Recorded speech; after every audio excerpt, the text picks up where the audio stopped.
Hello there guys, and welcome back to the channel. So Kabam has, all of a sudden, out of the blue, nobody would possibly think that this is one again distraction tactic from Epstein files. I mean from the counted situation. Either way, we have skill and science champion pools announced for Ascension. This is absolutely nothing to do with Kabam being name dropped in Epstein files. I promise you that. No diversion tactic to be seen here. Anyway, so we're basically gonna have a split video here. I'm gonna give you guys TLDR for all of the busy people who do not have any time in the day to hit that like button or watch the video in full. I still love you, and I still appreciate the fact that you clicked on it in the first place. So we have a full list of science champions to be in the initial Ascension. The daunted files. Yes, the daunted files. Well, hello there. So, science class. And I'm gonna be honest, I don't like the choices here. Like, what's the best way to put it? I wouldn't want to rank 5 and ascend any of these guys. Like, not really. But we do have a buffed version of Sandman.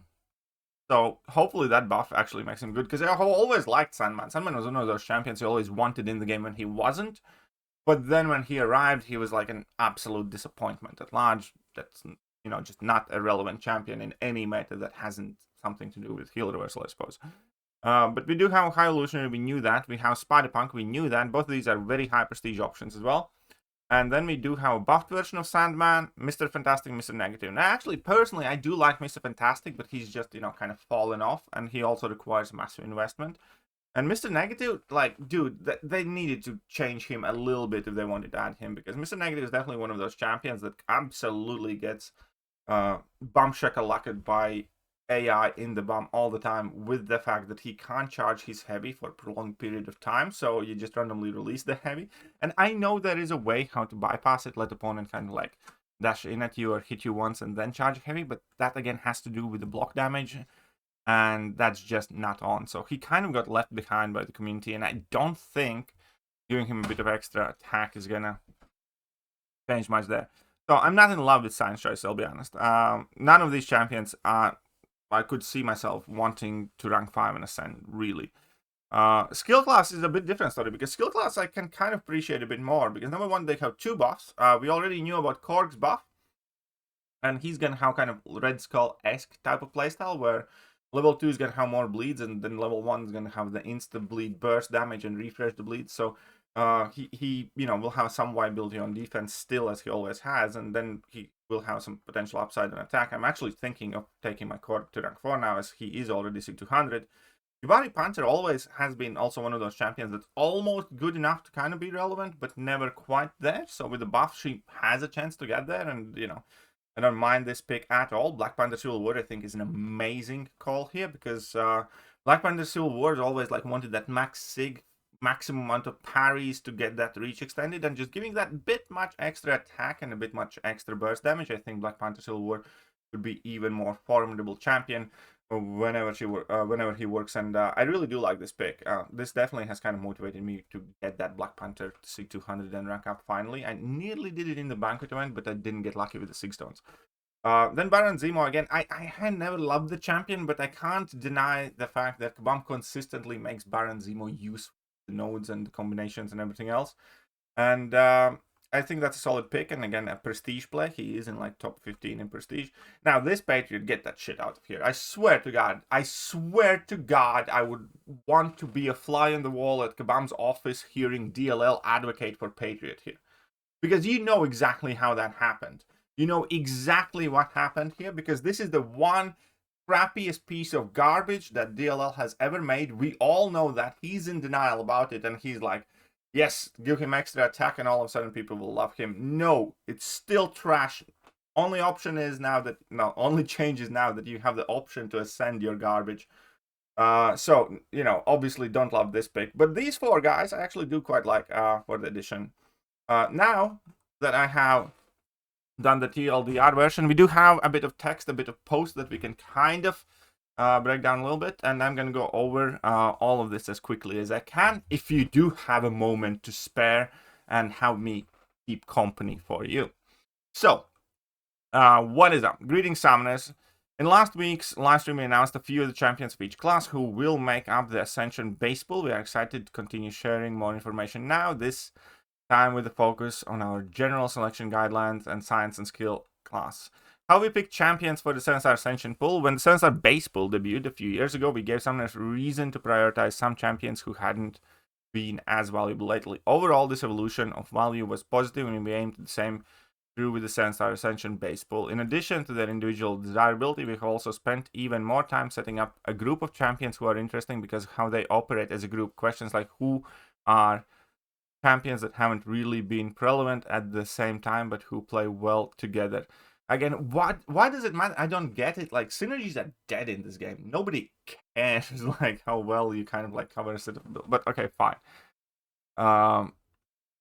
We have also spent even more time setting up group champions who are interesting because how they operate. There's group questions like who, okay, play well together, and what are some simple class identities on which we can build the next level power.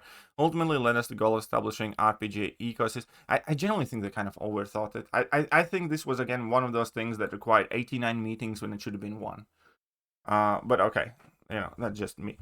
In providing value of more stats to the subset of champions, we also aimed to present and preserve what we think is interesting. Alternative choice, continuing to invest in rank 5, rank 6. Again, like, barely anybody wants to rank 5 those champions, though. Even rank 4, really speaking. Rank 5 or 6 of the champions who are not ascendable but prove such universal value across the game right now that they are hard to ignore. As more new champions release, more ranks become accessible, and the more champions become ascendable. We want this choice of whether to invest in 7-stars who are or aren't ascendable to allow for even more player expression that the choice of 6 and 7-star investment did. Yeah, right. Okay, sure. Why not? Another goal for the ascendable base pool was simple but important. Ensure each champion who can be ascended is valuable in some way and ideally in multiple ways. For example, High Evolutionary has incredible prestige. I'm going to make another video of the Kabam prestige plays recently because I swear to God, as soon as I saw this, I can't unsee it. If you take a look at the current top 30 prestige champions in the game, 13 of them did not exist 3 months ago. So out of the top 30 prestige champions, 3, that's like 4 prestige champions a month. 4, like, if you don't believe me, okay, let's go. Blue Marvel, top 4, didn't exist 3 months ago, obviously, right? So that's 1. Pavitr didn't exist 3 months ago, that's 2. Then we have Heimdall, didn't exist here 3 months ago. That's, what is it? 3 or 4? 1 second. 1, 2, 3. J. John Jameson, 4. Blizzard, 5. Doctor Strange, 6. Furiosa, 7. Jane Foster, 8. All-Star Charlotte, 9. Valkyrie, 10. Mbaku, 11. Okay, Frank Castle, 12. I think that was on the list. Okay, let's include basically that. Almost. I might have missed something, but basically, like, more than a third. There's like 4 prestige champions a month. Okay, I got sidetracked here. Let's get back to it. Vision Arcus is a tricky defender, versatile attacker. It features an offensive loop that ramps up quite well. I actually kind of like Vision Arcus build it, so okay, fine. As we continue to reel the rest of the Ascension base pool, we look forward to you all finding the ways each champion excels. To give one final note of selection process, we end up with a sizable suite of goals for each champion to fit within. We have 300 plus champions. Things narrow down quickly when we apply so many constraints in the selection process. Along the way, we identified more than a handful of champions to fit very well for the fun we are trying to provide, but who just weren't quite up to the modern champion power and comfort. They need a tune-up. This led us to having an Ascension base pool where 11 out of the 30 champions would get a tune-up, large or small, with Toad, Cord, Lady Deathstrike, Vision Arcus, Emma Frost already announced. Who do you think are the other champions getting tune-up? Keep reading to find out more. Science, there you go, Sandman buffed. In a typical science way, these champions all focus on applying their debuffs and capitalizing on the resulting fights state. Offensively, most of these champions have the tools that they need to deal with an opponent who gains a lot of power. With Sasquatch and Mojo already revealed, how will we see this threat represented in Mystic class? Look forward to the future update. Speaking of updates, Sandman is the recipient of an important one. In addition of getting some quality of life updates for attack, we also want to give him help reinforce some science defender identities that enhance the value of skill attackers. We intended to bring him up to the level of moderate defender who can stall the fight, not someone who roadblocks and KOs the attacker. Here's your tune-up change log. Oh, we're gonna need to discuss this in a separate video, by the way. That's gonna be video number 2 that we are recording here, but okay. Increased critical resist base stat, okay. Increased defender resistance, oh maybe not. Not full abilities though. Increased defender resistance ups gained when his light mediums blocked. Reduced resistance ups lost when suffering a skill dot.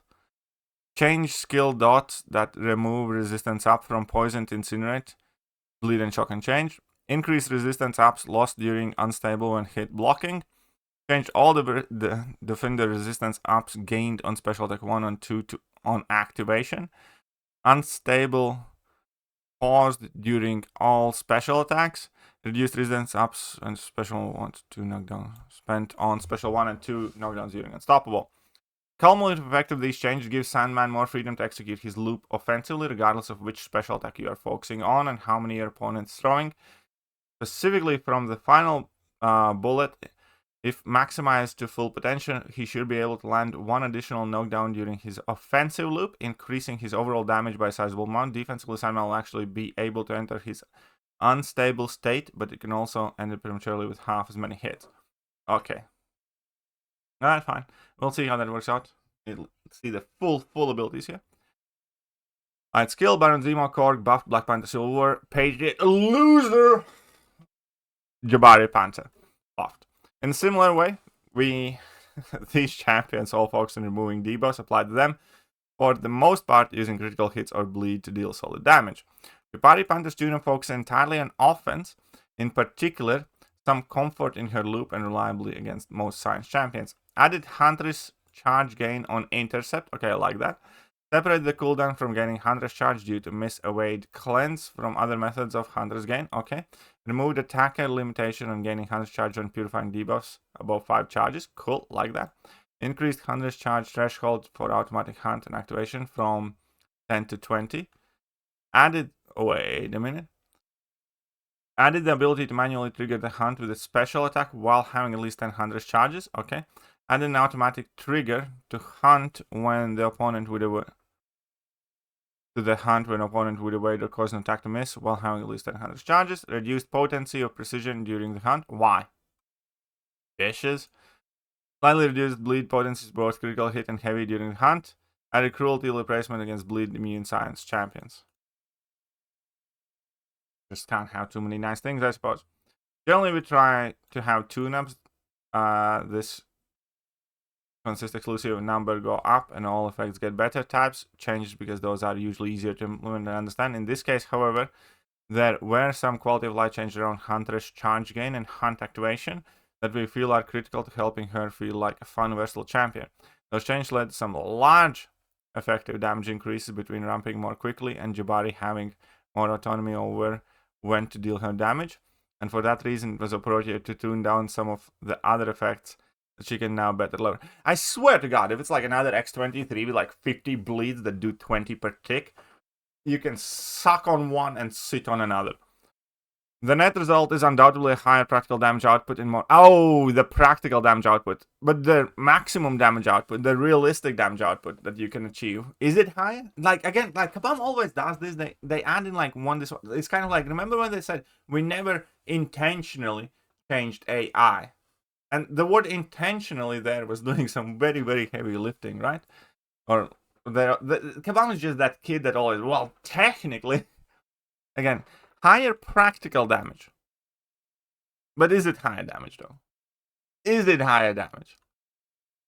Like, if I'm going to bring in Jabari Panther, for instance, against, I don't know, Winter Soldier and Lump Legend, will she be able to do that fight faster? So when she can hand debuffs to cleanse. Alright, fine. Okay. And also after today's information about Ascension, base pool, guidelines, science, and skill pool. Look forward to another post next week with the Mystic and Cosmic options. Okay, still. I still like the skill pool better. I'm not a fan of what I read about Jabari's update, but we'll see. I did like the Codex update. I love the fact that Black Panther Civil War is here. I don't mind Zemo. This is a loser that should have never been even looked at. And then Science Class overall. Again, none of these champions are the ones that I would really want to rank up, you know, or ascend. So I think they kind of missed here. Personally speaking. I mean, like, yeah, I mean, I kind of like Mr. Fantastic. I always liked Sandman. But again, there's a reason why I haven't invested in these champions. And Prestige is the reason why I invested in these ones. So, yeah, I'm not a fan of science choices. Anyways, that's it for this video. I hope you guys enjoyed it. And I will catch you guys later. Bye-bye. Hello there, guys, and welcome back to the channel. So, we have all the information about